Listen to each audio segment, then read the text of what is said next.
What does it mean? What does it mean? 1,443 words from the beginning of the story of Israel until the end in this surah.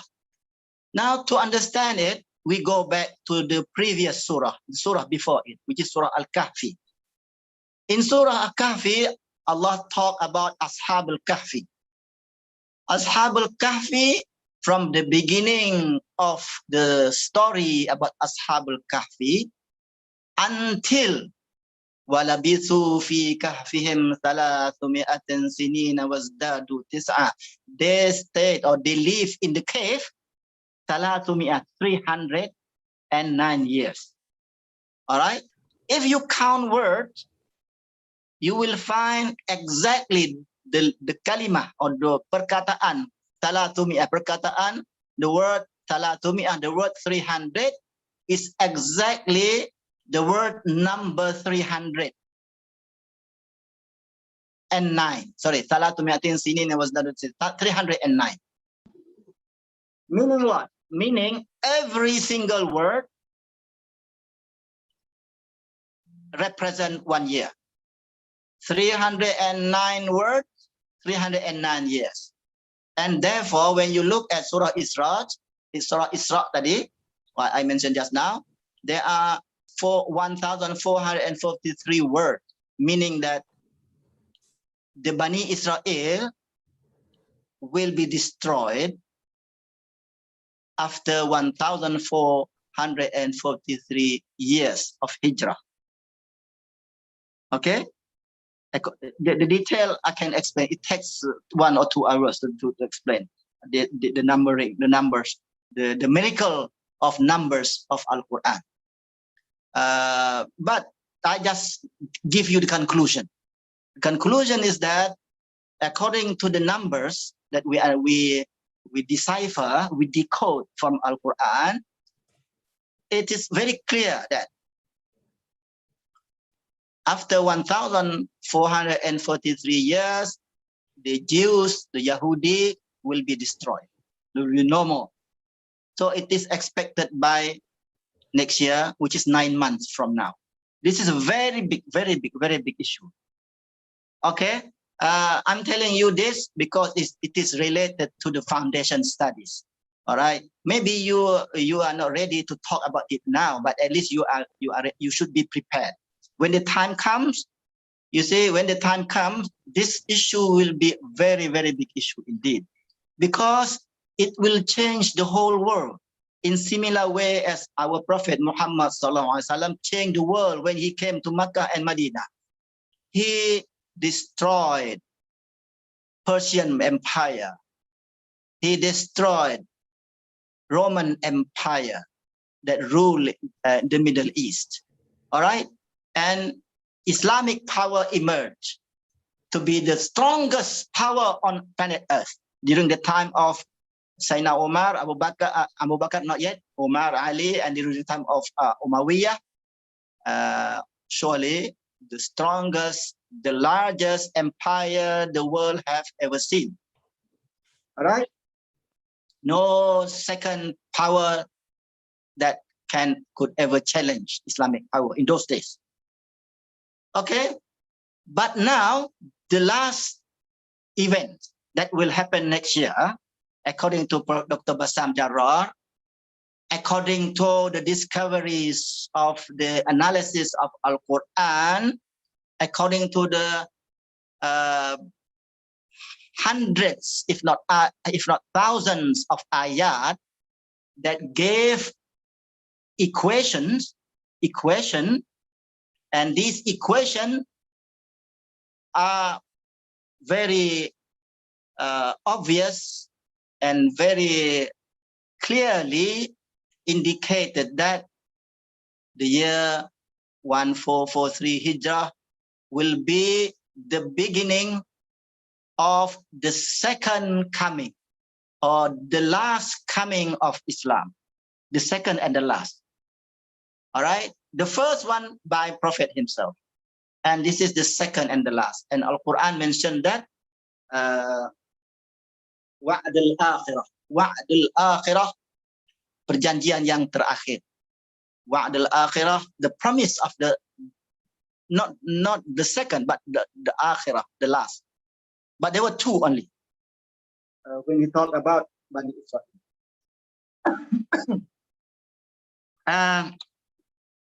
I just quote what scholars have discovered.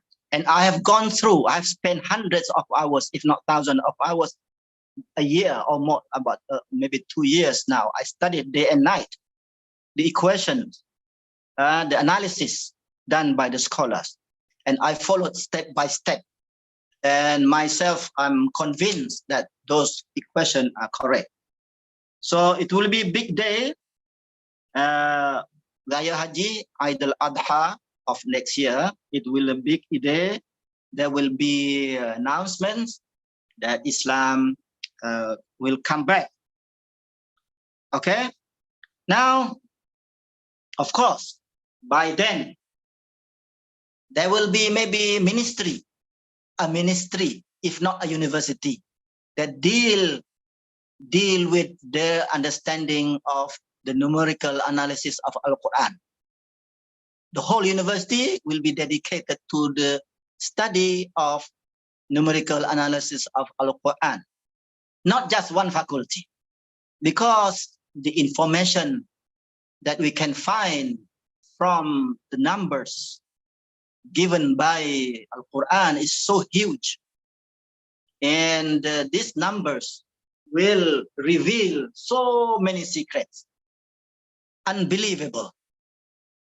You know, when they put the dates of Salahuddin conquered Jerusalem, and they will give the dates of Sayyidina Omar conquered Jerusalem, which is the 15th of Hijrah. Salahuddin is 583 Hijrah, I think, something like that. And then there is one more missing number. The first was conquered by Sayyidina Omar. The second was by Salahuddin, but there is one more missing number.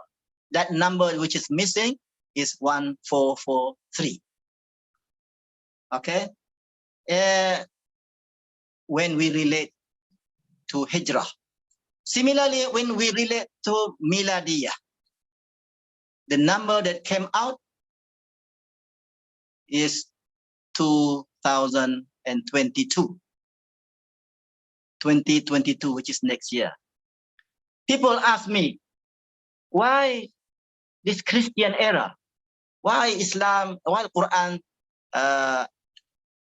recognize 2022, which is nothing to do with Islam. It is a Christian era, right? Can you hear, Izhar? Yes, now, Prof. the answer is simple. The answer is simple. 2022 or 2021 or 2019 or whatever, all these numbers have nothing to do with Jesus Christ, with the Nabi Isa. They invent this number. All right. But Islam, Allah knows. Allah knows that this number is significant. The whole world use this number, and they will continue to use this number until Yawm al-Qiyamah. Computers, anything on earth, they use this number. So, of course, no problem. Quran also recognize it. And when we relate to the number of year of Yahudi, of Jews, which is 5,783, something like that. Yeah. Also, the numbers came out to be correct. The equation turned out to be correct. All right. I'm not going to talk so much about the numbers. We know numerical miracle are very well established when we study Islam. For example, Surah number 56, which is about iron, al-hadid, besi. which is atomic number of Yep. iron. Yep. When we talk about Surah An-Nahl, the bees. An-Nahl, the bee, the surah number is 16, which is equal to the chromosome of bee, male bee. Yep. And similarly, when we talk about so many, they are related to chromosome, they are related to atomic number, weight number, what else? Isotope of iron, for example. So these surah numbers, they have meaning. They have meanings. All right. When we talk about a nutfah, which is the creation of man, the ayat number is ayat number is 23, which is the chromosome of man, and 23 or 46. I think 46, which is the male 23, female and 23. So there are a lot of miracles from Allah. This means also that Al-Quran, the numbers, in terms of numbers of ayat, numbers of surah, number of the word, the kalimah, the words. There are about 60,000 words in Al-Quran. 6,000 plus 6,236 verses, ayat in Al-Quran, arranged by Jibril and revealed to our Prophet. But you have to understand that Al-Quran, qara'a, reading, reciting. The meaning of Al-Quran is the one that we recite, we memorize, mainly for memorization. Sahabat, the Prophet, companion, they all memorize Quran. They don't care about writing much. They just memorize in their mind. Yeah, some memorize full, some memorize maybe half, some memorize less. But Al-Quran is for memorization. But when we read Al-Quran, Alif Lam Mim, Dhalikal Kitabu la Raiba fi, Al-Kitab, Dhalikal Kitab. This is the book, Al-Kitab. Al-Kitab also Al-Quran, but in the form of writing. So Quran in the form of writing is Al-Kitab. Al-Quran in the form of reading, recitation is Al-Quran, from Qara'a. Okay? So Al-Kitab is in the form of writing of Al-Quran. Al-Quran, the word Al-Quran itself is mainly for recitation. So there are two things. Yeah? But the writing of Al-Quran is not just one. You might think that there is only one type of Quran. No, there are now 6 different versions of Al-Quran. All of these 6 different versions approved by Jibril, approved by Allah. They were there in Loh Mahfuz. They were given to our Prophet, and then we have them now. All of these, they are slightly different in terms of numbers. And these numbers of ayat, numbers of surah, number of surah is the same. Number of ayat slightly different. Number of kalimat also a little bit different. These all give different miracle again. They give miracle. They give secrets again. Okay? Everything, there are a lot of secrets. And the writing also not the same as the way we write Al-Quran. Contohnya Ibrahim. Ha, ya, mim. Ha, ya, mim, him. Sometimes they don't put ya. Ibrahim, there is no ya. Sometimes there is ya. So the writing of Al-Quran is not the same as the way the Arab write today, because these are also contain a lot of secrets. So what I'm trying to say here is that those who study Sharia, Quran, Sunnah, the way you study now, the way you study the book tafsir or whatever that you study now okay. But those are for the past. They are not for the future. Okay? Quran is not only for the past. Quran itself for the future until Yaumul Qiyamah. And the future, we have AI, artificial intelligence. We have big data. We have so many things. we can analyze Al-Quran numerically, mathematically, in terms of quantum mechanics also. Quran said what? Ayat Al-Quran talking about quantum mechanics. Wa kulla shay'in ahsaynahu tafsila or adada. Ahsaynahu adada. Adada mean quantum. Ahsaynahu adada. Wa kulla shay'in ahsaynahu adada. I'm sorry if I make mistake. I'm sorry, but the verse is something like that, meaning that everything is quantized. Even time is quantized. It's not flowing like water. It's quantized, step by step, because Allah has the knowledge of every single quantum of materials, of atom, of time even, yeah, of space even. So the quantum is there in Al-Quran. Yeah, don't worry. Yeah, it's there. Quantum physics is there in Al-Quran. Now, yeah, I'm saying this is that because I like to tell you what to expect for the future of the Ummah. All right, because we want to be, and we will be the greatest Ummah in the future. Because are we ready, bro? Are we ready? we have to prepare. Al-Quran said what Al-Quran said about the Sahaba. Kuntum khairu ummah ukhrijat linnas. You are the best of mankind. About Sahaba. So the Sahaba set the role model, set the standard for us all to try to achieve. Nobody will achieve that standard. But toward the end, we will try to achieve close to that. When Imam Mahdi came, when Nabi Isa came, the Ummah will be not there, but almost there.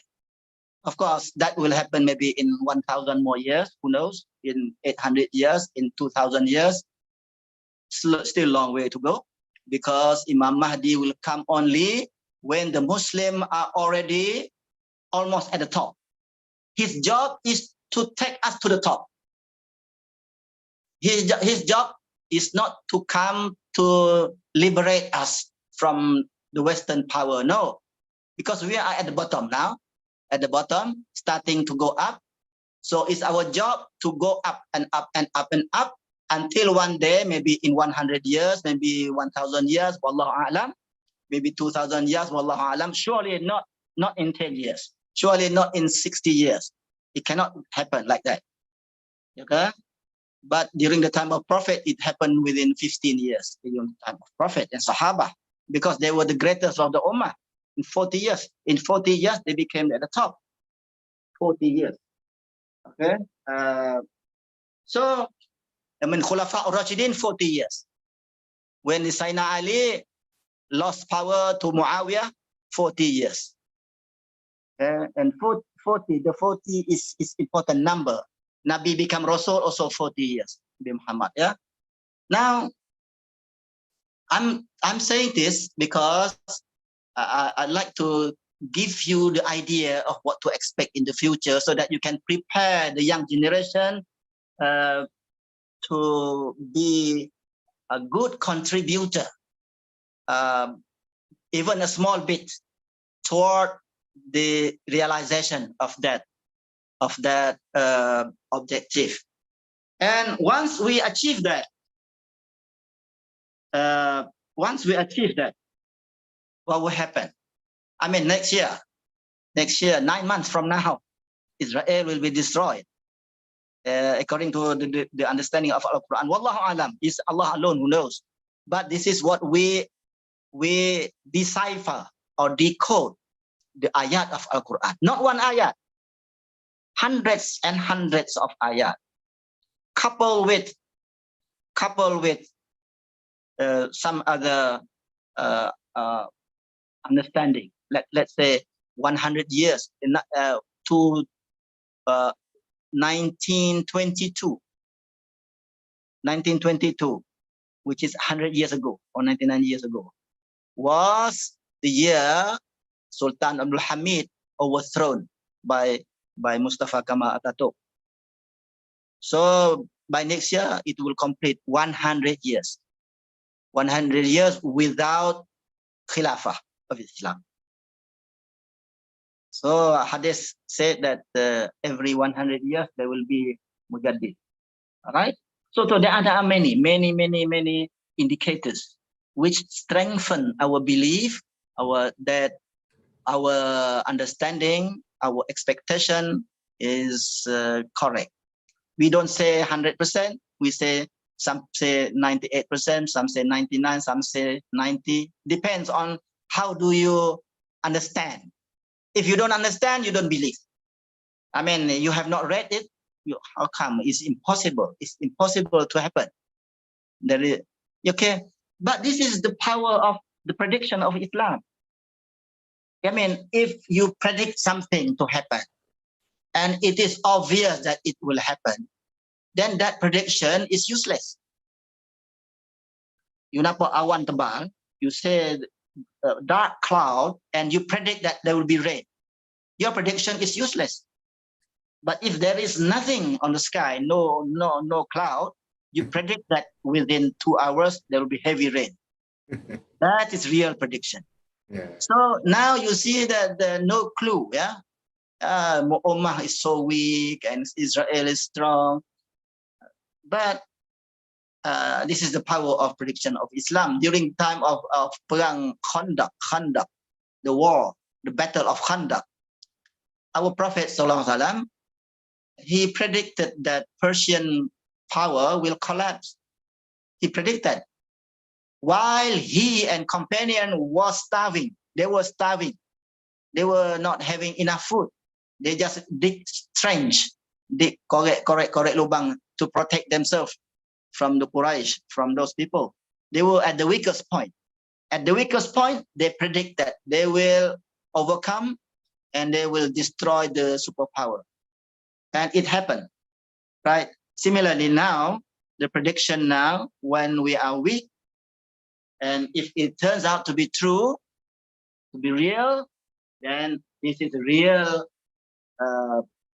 real meaningful prediction. Well, again, I want to say that if it is true, the ulama said that this advance, this coming of Islam for the second time, it will be more spectacular than the first one. More spectacular. Something so many will come to Islam during idza jaa nasrullah wal apa ni, the ayat said that sayadkhuluna fi dinillahi afwaja. People will come to Islam in en masse, in big numbers. So now you are seeing people in Europe, in America, in Japan, even they are coming to Islam now. You know, more and more. Once this thing happen, there will be a big number, much more. Yeah, will be much more obvious. Okay, how much time now is there? Another maybe 20 minutes, Prof. Okay, great. And then we open for question. Great, yeah. Now, when that happens, you will see that the Western system of nation state like Egypt, Syria, Jordan, Pakistan, India, these are nation states created after the Second World War, created by United Nations, but before United Nations, before the World War, there were no such state. There were no Malaysia, there were no Thailand, there were no Indonesia, no Singapore, no Brunei, no Philippines, and no. These nation state, the nations that you see now, they were created lately. And I expect, this is my prediction, yeah? I think nation state will collapse because Islamic power does not recognize such kind of borders. Wallahu alam. And then our role, what are we going to do? Of course, we have to equip ourselves, first of all, with understanding, with knowledge. Without understanding, we cannot do anything. Yeah. So we have to equip ourselves with the understanding. The knowledge that we need, of course, number one is language. Because Adam was created, the first thing that Allah gave to Adam is the knowledge of language. Allama Adam al-asma. Allah taught him the names of things, the knowledge of things, the names, the language. So he understood. He has the capacity to understand the definitions of words, of sentences, and so on. So knowledge of language is very important.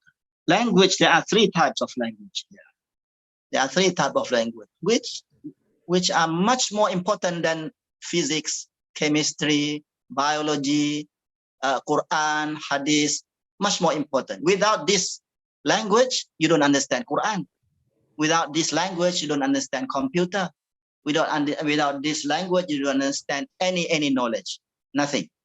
So this knowledge of language, number one, the language of the community. In our case, the Malay language. All right. Number two is international language. It's international language, which is including the Islamic language, because Islamic language, which is Arabic language, is international language. Islam is international. So Arabic, English, maybe Chinese also becoming international now, French.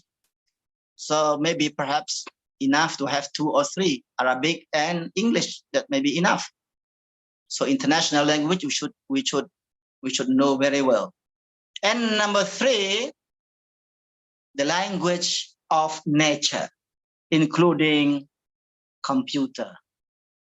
This language is, now we say, mathematics. Mathematics is the language of nature, of natural world.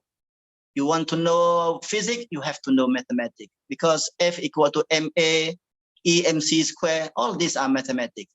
We cannot talk in English with nature. They don't understand, but they understand mathematics. And computer as well, the language of computer. So the language of computer, algorithm, is a must. It's a must. So if you want to live in the future, you want to prepare generation for the future, you must have all this. And during my time, during our time, we don't need to understand the language of computer. Algorithm, we don't need to understand it. But universities in Taiwan, in China, some universities, it's a must. All students, all the lecturers must learn computer language, algorithm, and all that. Must, it is a must. Otherwise, you'll be left behind. Yeah, to understand IR 40 and go up to be society 5.0, go further to civilization 6.0. All this rely heavily, much more heavily on computer, on AI, artificial intelligence, on Internet of Things, on Internet of everything. All of this, they don't talk to you in Chinese or English or Arabic, but they talk to you in computer language. So other subject you can postpone later. Once you have this, these are the keys. Once you have these keys, you can open many doors. If you know English, you can learn many things. There are books written in English, book of psychology, books of sociology, book, even tafsir Quran in English. But if you don't know English, if you don't know Arabic, no use. If you don't know mathematics, you don't know computer language, you cannot progress. All right. Now, what we need is to understand our position in this globalization globalized world. Where are we? Where are we? What are our roles? Okay, our personality, our thoughts, our aqidah, our sentiment, yeah, our personality. All of this we have to teach our students, because if they don't know their identity, they don't know the identity, they will follow the West, they will follow the East. They don't know who they are, what's their purpose of life. All right, is there, I can talk and talk, but I think I don't want to spend too much time. Let them Okay, ask maybe me question. Yeah, maybe ask me we question. start with question and answers. Yeah, we start, because what I said is with big issue. Yes, Yeah, Prof. big issue, very big issue, and it will be only 9 months to wait for me, Yes. for you to say that I'm wrong or I'm right. I don't mind if I'm wrong, because but if I'm right, I mean, not Are we me. ready? I mean, Dr. Bassam Jarrar and those great scholars, Right. which I've been following. If they are right, we will be. I think we, first of all, we will sujood immediately, shukr to Allah, that we are so lucky to live in this era, to witness with our eyes the coming of Islam for the second time. We thought that we are not going to see much difference, because we don't see indicators. We don't see that things are changing. But if you see, even COVID-19. Yeah, Prof. What's your opinion, Prof, about this COVID-19? My opinion, you see, when Allah give number 19 in such important number in the Quran, alayha tis'ata ashar. The first verse, ayat, that talk about numbers in Al Quran is this number 19. The first verse that talk about numbers, number tis'ata ashar. Wa alayha tis'ata ashar, number 19. Bismillah also 19. 19. Oh, MashaAllah. Sin, Mim, Alif, Lam, Ha, 19. And in the past, maybe almost 100 years ago, people talk so much about 19, miracle of number 19 by Rashad Khalifa. Rashad Khalifa, he became murtad. He claimed to be Nabi himself. But he discovered this miracle. Doesn't matter, he was the one who discovered. But he tried to generalize. You see, it doesn't matter what he discovered. Perhaps 10% are right, 90% are wrong. But we take that 10%. So 19 is very important.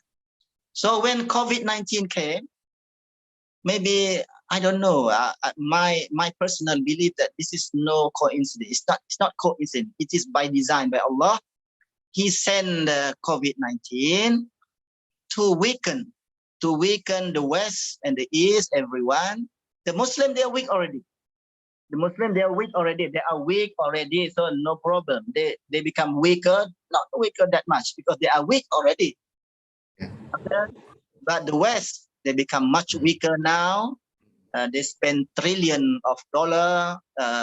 No, they lost trillions of dollars. You know, economic loss and opportunity loss. All many big company gone bankrupt and so on. And then the West now, America now still suffering. It is time now for them to look at themselves. They are not ready to help Israel. They are not ready to go and fight wars against us anymore. Because mainly, not just partly, mainly because of this COVID-19. Because they have to channel their number, their budget to fight COVID-19 and to help those people who lost their job and so on. The money gone for this. They cannot use money for fighting us anymore. And they left Afghanistan, for example, partly because of this big issue of COVID-19. So COVID-19 came in 2019, about 3 years. 19, 20, 21, 22, 3 years before the emergence of Islam. All right. So this is rahmah. When I said Allah is so merciful, He gave something, we thought that it is bala, nampak macam bala, musibah. No, it is rahmah. Look carefully, it is rahmah. You know, people become much more religious. Maybe they return to their religion because they are afraid of this. And our enemy become weaker, and our chance of coming up or revive ourselves, become successful is better, and so on. All right. So we'll wait and see. We'll wait and see, and we thank Allah Subhanahu wa Taala that He create us, you and me, to be living in this era, not last era, not in 1900 or 1920, 1922, 1923. Those are the era when Islam was at the bottom. Nobody want to give salam even. Yes. Nobody want to go to masjid, for example, because they thought that the West thought that Islam is gone, finished. They put their money in trillions of dollars. They send their troops to colonize Islamic world for hundreds of years, colonize Islamic world, change the syllabus of education, educate our people to learn, to understand their culture, to admire their culture, admire their way of life, admire and happy with the way of life, that the way they do things. We were just like them. They thought that by educating Muslim young people with their system of education, yeah, by introducing their system in our country in terms of democracy, in terms of rule of law, I mean, according to them. So they thought that they have done their job to finish with Islam, to destroy Islam. But now they are shocked. Now they are shocked. Islam is coming back. And their own people are reverting to Islam. Their own people. Thousands of churches have been converted to masjid. And their people are reverting to Islam. And Muslim Ummah now everywhere, Muslim Ummah are rejecting their ideas, their ideology, their values. If you do survey, the majority don't like them, don't like their way of life. Okay, so unlike other religion, other ism, Islam is coming back, and nobody can stop. You see, nobody can stop. You go anywhere, people are coming back. Wallahu a'lam. Okay. Thank you, Prof. I think very enlightening, basically a vision, Prof. Inshallah. Okay, Alhamdulillah. So, Prof, I think you have been with Tanzania University, and then you have been with IIUM, Deputy Director before, and also you have been with CFS, Prof.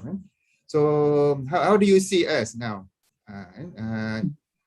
In relative to what you have mentioned just now, are we ready now? Back is the question just now. Prof. What's your opinion about that? I think we are in a much better shape compared to Tanzania, because they are poor, they are weak, they are, what we cannot compare with them. They are like 50 years behind us. All right, but if we compare ourselves with, I don't know what to compare. If we want to compare in terms of Islamic knowledge, yes, compare our students with Egyptian, with Saudis, with the Arab countries, of course we are far behind them. The way we understand our deen, our religion is It's totally Very far, Prof. very, very far. You cannot compare. I see. You cannot compare. You know, compare. Because the barrier is there, the language barrier and so on. Now, okay, that aspect, of course, the aspect of, yeah, I mean, we have our strengths, they have their strength. All right. If we compare our strengths in mathematics, we are again far behind the Chinese, far behind the Singaporean, far behind the Russian, for example, in terms of science and mathematics. Now, of course, we have to know where we are. We are better than the Arabs in terms of science and mathematics. So we have our weakness, we have our strength. They have their strength, they have their weakness. So we should know where we are so that we can improve. Now, if become short sendiri, we think that we are great, we know Islam very well. Finish. How can you improve if you think that you are really good? Correct. So we need to improve the area that we are lag behind. Correct. Of the understanding of Islam, religion. But of course, compared to Turkey, we are much better. Much better. The syllabus of Islamic studies, Islamic knowledge in our schools are light years better than the Turkey. I ask people in Turkey themselves. I ask people in Turkey who were in Malaysia. They know our Malaysian education and they know Turkey, because Turkish only Erdogan is trying hard now to introduce. They managed to introduce simple knowledge about the history of our prophet. Very, very superficial. He could not do much because the old regime is still there. Yeah, still there. So compared with them, we are better. Islamic religious knowledge. Yeah? But compared with Saudis and Kuwaitis, and of course we are behind them, right? So now if we know, but we can catch up. If we know, we see where we are, bro. If we know where we are. We know where we are, and then we know what to learn. You see, you like what I said just now. You learn from the top scholar 1 hour is better than learning from third-rate scholar 1,000 years, because you don't learn much. You learn from one top scholar 1 hour, you get the gist, you get, the cream, you get the cream. Okay, so now I was lucky because when I was in Sterling, I studied quantum mechanics from Merschbacher the Jew. He was the top man in the US. He was advisor to the President of America, and in terms of Islamic knowledge, I don't know much, but what I said is what I learned from great scholar like this man, Bassam Jarrah. You can Google. Yes. Yeah, you can Google. Bassam Jarrah is a great scholar. I have not seen such a great scholar like him. He understand not only Arabic language and tafsir and Al-Quran, but he understands science, biology, chemistry, physics, mathematics. He understands all those. A great scholar. For example, I'll give you an example. When we learn about Nabi Khidir, we talk about, Nabi Khidir is so great because he knows so many things. Nabi Musa, right? Nabi Musa does not know and try to protest and so on. But we should look in the other way around. Look at Nabi Musa. So great because he never give way or never allow something bad to happen in front of him. Nabi Khidir did something bad according to him. So he protest. So we should follow his way, not the way of Nabi Khidir. Yes. He protests. You should not do this. You should not do this. This is haram. This is forbidden. You cannot do this. This is the way that we should. And similarly, when look at Nabi Musa with Fir'aun. Nabi Musa used his stick, and the stick became Snake. snake. Why stick? Why snake? Why stick? Why snake? I mean, I've never learned this before. I live 50 years. You know, you look at the picture of Fir'aun. Yeah. Fir'aun wear what? Crown. Yes. In front there is a snake. Yep. Snake. Kan? Yep. And he has stick. Look at the pictures on the wall. Fir'aun always wear crown with snake here like this. And stick. So snake is symbol of God that protect Fir'aun. God snake. God snake protect Fir'aun. There are so many gods. Yeah. And apa tu, tongkat or stick is symbol of power. You do like this, people will like you pelihara kambing, kan? You use it like that lah. Stick to like symbol of power. So Nabi Musa came to destroy both. Destroy the snake, meaning that to destroy the gods that protect Fir'aun, and destroy the symbol of power, which is the stick of Fir'aun. So Okay, there are something that you learn. Yeah, correct. And what else? I forgot. There are so many things that we should reinterpret. Tafsir. Yes, Tafsirnya via logic. Again, about evolution. Yeah. It's not me who's saying this. I can show you exactly this Masam Jarrah said. He said that Allah said, ini jangan cakap dari kat luar lah, nanti dia kata saya ni murtad apa pula. Allah said dalam Al-Quran,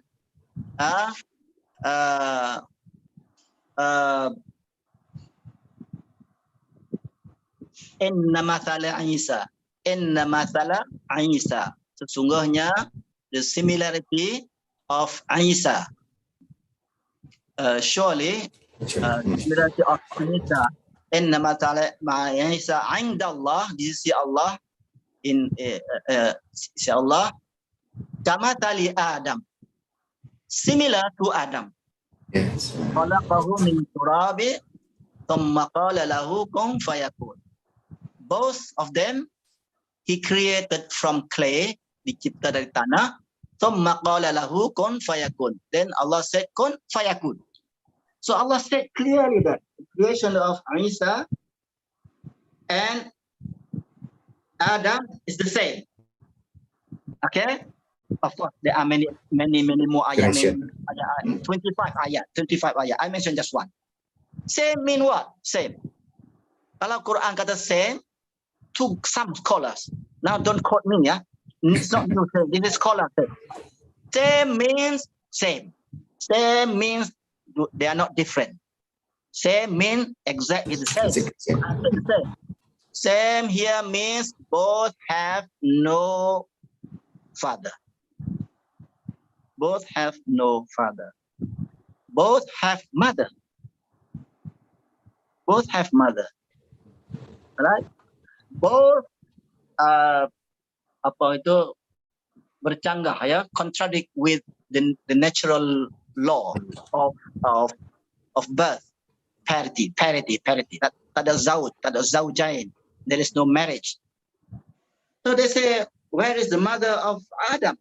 The mother of Adam have been just like human being, tapi they are not like us. They are not human being. They are creatures. Khalaqa fasawwa. Fasawwa mean and then there are stages. At the end, he picked the best, become the mother of Adam, and no father. And this become khalqan akhar, totally different creature. This is his interpretation. one of his interpretation. So what I'm trying to say among us, I can say this. Yeah, with orang kampung, I would not say this. I would not say this because you are educated people. I say this. So this solve a lot of problem of those who believe in evolution. You know, because when you see the DNA, you see DNA of chromosome of man, they are similar to other chromosome of other creatures, of monkeys, of dog, of pig. There are many DNA which are similar, of even fly, lalak pun ada banyak kromosom sama, because they all evolved from water. وَجَعَلْنَا مِنَ الْمَاءِ كُلَّ شَيْءٍ حَيٍّ. Allah said they came from water. Okay, I'm telling you what Jasam Jarar said. You can go there and read, and I don't want to debate this. Yeah. You don't believe, no problem. Yeah. No problem. It's not going to be murtad. You believe also not murtad. So Okay. just leave the debate among scholars. And I just relate to you. You go and check by yourself. I can give you, but in Arabic, of course. Okay. Prof, we have one question by Brother Muzamil. Brother Muzamil, please. Yeah, I know. I saw your picture just now. Brother Muzamil, please. Your question. Assalamualaikum, Prof. Yeah, thank you, bro. Thank you. So I have one or two questions here. Yes, please. I like your point when you talk about the Nabi Khidir, when Nabi Musa learned a lot from Nabi Khidir, which is Nabi Khidir has some kind of knowledge, which is what I know, which is a futuristic knowledge, whereby Nabi Khidir can predict what will happen in the futures, right? So you already share. Correct me if I'm wrong about this, okay? Because you already mentioned about Nabi Khidir, okay? So related to this, I would like to know, because about this COVID-19, Prof, COVID-19, why, with a lot of knowledge, with the scholar that we have, the scientists cannot predict ahead that there will be some wabak, there will be some penyakit, which is COVID-19 in the futures. Because it seems that the way we dealing with this COVID-19 it is by sudden. We don't have any preparations. So why this happened? Because the Quran already said that from the kisah of Nabi Khidir, whereby he can predict the futuristic knowledge. But why, with these modern technologies and that we have now, we cannot learn from this futuristic knowledge that Nabi Khidir have? So can you comment on this, Prof? Yeah. Okay. Quickly, I will tell you. Yeah, you know, our knowledge. We have so much knowledge, but yet we could not predict COVID-19. Not only that. So much knowledge in sociology, but you see the society in the West, they are collapsing. So much knowledge on psychology. So many people are getting, depressed and they kill themselves and so on. So what in conclusion, what I'm going to say is that the knowledge that we have, even though we thought that we have so much, but we are so little. The West could not solve their societal problem, and getting worse and worse. And you give me one country in the West, the most advanced country that just spent $trillions in doing research. Give me what kind of problem that they could solve. They could not solve anything. Di segi pencuriannya, murdering, di seginya alkoholiknya, di segi drug addictnya, di segi marriage, marital problem, family problem, bercerai-berai, sana cerai, collapse of family institution, and so on and so forth. And in terms of COVID-19, of course they could not they could predict. Of course, they could predict vaguely. They have statistics. They say that every how many Yes. every 100 years, 100 years. how many wabak akan.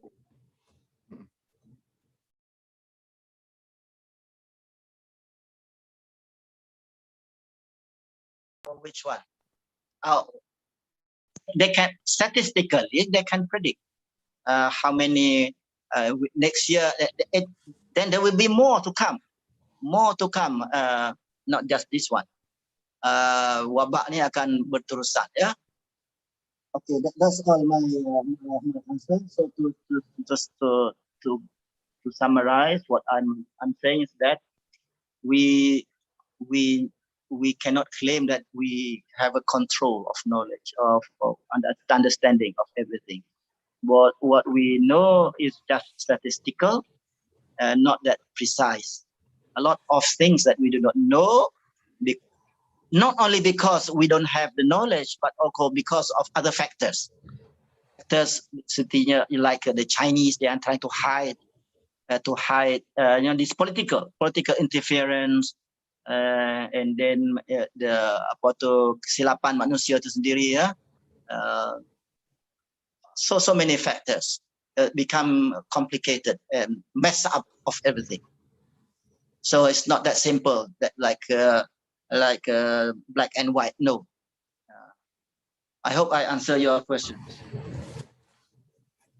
Thank you, Prof. Tola. Actually, correct. Actually, the West actually, I would say they also have predicted there will be a super park actually. But then when I would say the pandemic arrived, everybody is not ready, like Prof mentioned, and then also political issue and not. Everybody what we call. Well, I would say hiding a lot of information actually about Prof. Economic issues as well. Yes, correct. Okay, any more question by members? Any more? Tuan Haji Murshid ke any Brother Taifun Hisham or Madam Sharizat? Any more? Okay, I think if no more, Madam Sharizat, any question? Madam Sharizat? Madam Sharizat seems to be online there. Madam Sharizat? Assalamualaikum, Prof. Salam. How are you? Alhamdulillah. What you? Alhamdulillah, good. It is quite an opportunity for me to see you here online, and for information, I'm now with CFS, no longer with engineering. But you mentioned just now, Prof, just when Brother is call my name, actually I have something in mind. You mentioned about another 9 months to the emerge or to the sort of kebangkitan Islam, if you can see, yeah, if you can say. But I don't know, because my knowledge in this is very little. But as far as I'm concerned, I thought that before we have this the kebangkitan Islam pula, after the phases of fall and rise and whatnot, there should be another era of war, or there should be another era of kelahiran Imam Mahdi lah, whatnot. So how do you look at that? I mean, as far as I'm concerned, during my as far as I'm concerned, with my very little knowledge, that is what we know. But then to me it's quite I read, of course we read, and of course we went through all this kind of information to lead to what you mentioned just now. But how do you then relate to those particular different knowledge of what you have mentioned to us just now? Okay, very nice question. Very good question indeed. You see, there are about more than 40 hadiths related to Imam Mahdi. None of those 40 hadiths related to Imam Mahdi talk about the apa tu, the collapse of Israel as a state, meaning that the coming of Imam Mahdi has nothing to do with the removal of the Jews from Palestine. Now, some people, some scholars, Tok Guru, Tok Alim talk about Imam Mahdi is coming to liberate Palestine, But they just talk. They don't have any hadith. You know, when we talk about Islam, about the future, we don't believe in anything.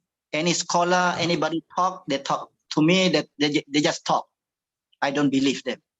I believe only if there is hadith. Since there are more than 40 hadiths, none of those hadiths relate to the liberation of Palestine. So we can conclude that the liberation of Palestine will be done by other people, not Imam Mahdi. Right? That's number one. And number two, as I said just earlier, Imam Mahdi will come toward the end, when he will stay here 7 years. Yeah, in the 6th year, Dajjal will come, and this Dajjal will be on earth about 14 months. And then at the end, Nabi Isa will come down and kill Dajjal. And after that, long after that, Ya'juj Ma'juj came to kill Muslim, but they will be destroyed by Muslim. Okay, Ya'juj Ma'juj are the Chinese, or people who are like Chinese eyes, Chinese, maybe also Korean, maybe I don't know, because they are the Bani Adam. They are the Bani Adam. They are the children of Adam, the biggest in number, and their face is round and mata dia tu buat. So they are the Chinese or the Mongolian or the Korean or the Japanese maybe. So before the coming of Imam Mahdi, which is going to be long after liberation of Palestine, Muslim will have to fight wars.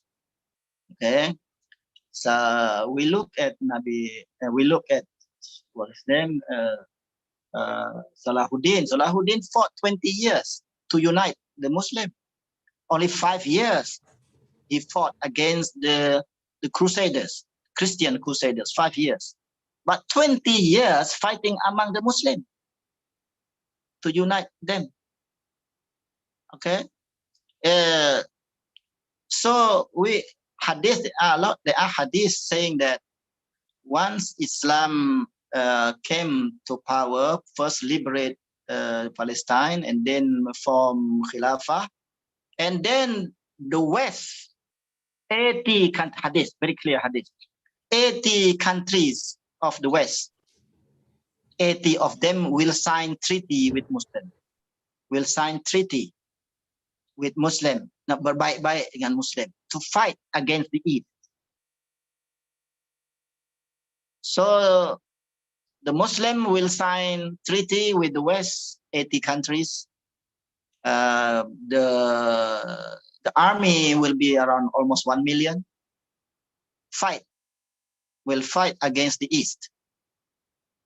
And they won the war. Once they won the war, then the West who sought the help of Muslim to fight the East, but now when they won, they thought that they were the one who won the war, not because of Muslim. So they start to fight with Muslim. So there will be a lot of fighting war between Muslim and the West again, according to Hadith. Yeah. So many more wars to come, no problem. But Islam will be a superpower, and there will be a Khalifa who will rule the Muslim Ummah. Yeah. Dr. Prof, thank you very much. Thank you. Thank you, Madam Charizat. Any more question? from members? I think okay, good. And almost everybody have answered the question, Prof. So Alhamdulillah, Prof. Prof. Dr. Tola Hasan, Alhamdulillah, thank you very much, Prof. Tola, for sharing with us your, I would say, your prophecy. Alhamdulillah, thank you with us also, Prof, for reminding us. I think our major role in CFS basically to equip our students with language, international language, especially English and Arabic, and basically to strengthen our students with the language of nature, and also on mathematics. I still remember, Prof. Tola, you mentioned to me the day, our student need to do this. Okay, and I think Madam Shariza also, I think you have been doing a lot of great job with our Tansri Rector. Computer language. Computer language is the most. Computer language, yes. It's a must. Yeah, everyone it's a must, yeah, Prof. Yeah, correct. I think with our vision from our Tansri President also and Rector, whereby we are pushing IIUM to be at the world, Alhamdulillah. I think this is some things that we need to ponder lah. I think. Okay. Tuan Haji Murshid, anything you want to share, Tuan Haji Murshid? Okay, sorry, maybe Tuan Haji Murshid is in a meeting. Okay, I think. Okay, Tuan Haji, any maybe last word from you, Tuan Haji? On the academic day, maybe our role, how can we in line also with the university? Thank you, Brother Izya. Assalamualaikum warahmatullahi wabarakatuh. Prof. Tola, Prof. Tola and other members of the discussion. Actually, I'm on leave today anyhow. Okay, no problem. Just follow. No, I would like to thank you, Prof. Shola, for the insightful sharing, especially on the predictions of the re-emergence of the Islam as a new superpower, the second and the final one, inshallah. And hopefully that's very near to us lah. Hopefully we are among those who have the opportunity to see all this happening. And of course, at the foundation level, we are in fact preparing for the future generations. So Prof. Dr. Tola himself was our former deans and our Sifu, in fact, my mentor, and would like to really be thankful to him for all the contributions, especially in the early part of the preparations of the campus. And if we are aware, the directions of the university under the new rectorship of Tan Sri Zul now is really focusing on humanizing education, bringing back the soul and the roh to the product, to the students. We are not producing robots, but we are producing human beings with all this what we call humanistic value, and at the same time with all SDG, the Sustainable Development Goals and what more. Now we are, in fact, indirectly, to my understanding, actually bringing back the beauty of the Islamic teaching, not under the banner of Islam, but under the banner of humanism as rahmah to lil alamin. I hope that is in line with what Prof. Dr. Tola just shared with us on the second coming. The teachings of Islam in this new era, and hopefully that is very new to us, and we are very thankful. And inshallah, internally we need to prepare. We need to ready with all the guidelines, with all the sharing, all the points mentioned by Prof. Tola. It's very meaningful to us, and we need to take notes of all this. So once again, thank you, Dr. Prof. Tola, and inshallah we will be meeting again probably in other platform for the continuation of this talk, inshallah. We go and visit your home, Prof. Tola. Sempat nak pergi Tanzania. Dah dibuka ni, sempadan dibuka ni. Masya-Allah. Prof. Ingat kita nak pergi Tanzania. Prof dah balik dari sini. Oh, yalah. No, not now. It's dangerous now. Okay. Okay, thank you. Okay, Tuan Haji Murshid, Dean Center for Discipline. Thank you, Madam, and also thank you, Prof. Tola, Prof. Dr. Tola Haji Hassan for giving us an insightful, insyaAllah, Hopefully, what you have mentioned just now will be our inspiration and to continue our work now. Another 9 months though, Prof. Inshallah. Looking forward to it. Thank you, Prof. Tallah. Thank you, all the members. Okay, with that, I close. Thank you, Prof. Tallah. See you again, inshallah. Nice to meet you all. Thank you. Assalamualaikum. Thank you, Tanjung Syed. Thank you, Madam. So, tanya Okay, online. boss. Thank you. Alhamdulillah. Thank you. Oh, bos. Terima kasih, Ron. Nanti saya WhatsApp. Okay, thank you. Okay. Assalamualaikum. Assalamualaikum.